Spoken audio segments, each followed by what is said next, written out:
I'm a pretty simple guy. Never really got a lot of stars from the sky. A girl, a small apartment, maybe a kid someday. But that's still in the future, and, well, that's something we can easily fix, right? My alley is with a stylish, beautiful woman who's always been into expensive things. I could have bought a car a while ago, but I didn't, until I got a promotion at work. Well, with the raise, my salary went up, and so did my status. Naturally, my girl Avery wasn't too thrilled about that, and she made it clear that she wanted a car too. Of course, common sense kicked in and told me it'd be smarter to get one really good car than two old beat up ones.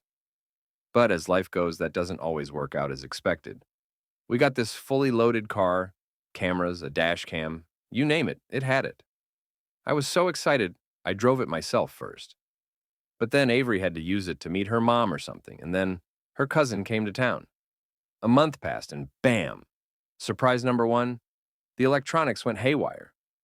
I had to take it to the shop, and they fixed it up. But a month later, surprise number two, the hydraulics went out. We had to stop at the service station again. At this point, Avery was over it. With a pout, she grabbed her bank card and headed to the nearest cafe for coffee, gave me a kiss on the cheek, and disappeared. I was left to deal with the guys at the garage. Now, I'm not one to spend too much time watching the mechanics work, but today was different. Avery wasn't nagging and the mechanic was chatty. I got to adjust the wheel, check out the hydraulics, and then some guy climbed into the car. David? David, why the hell are you in the cabin? I waved my arms, trying to get his attention. He looked at me all casual. Who's been messing with your wiring, huh? I shook my head. No, I took it to the master. David muttered something under his breath and went back to fiddling with the car like he was really into it. Look at this, he said, pointing at the dash cam with a dirty finger.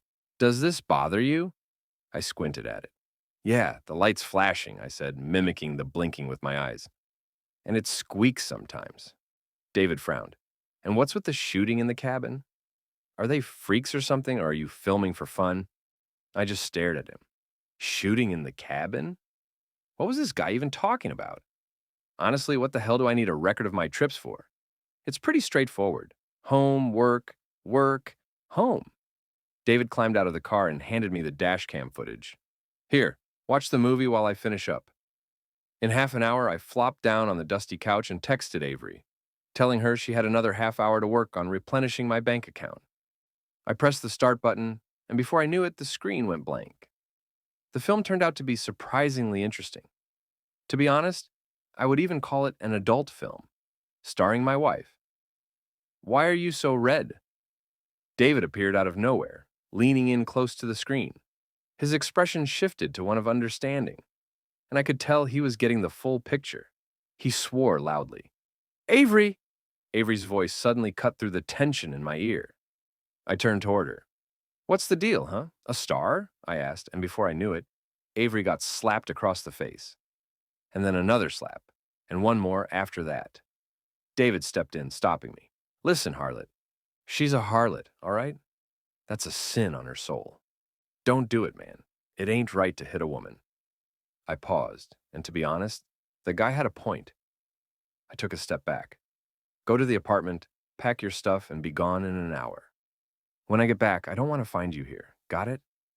Avery nodded, wiping the blood from her split lip.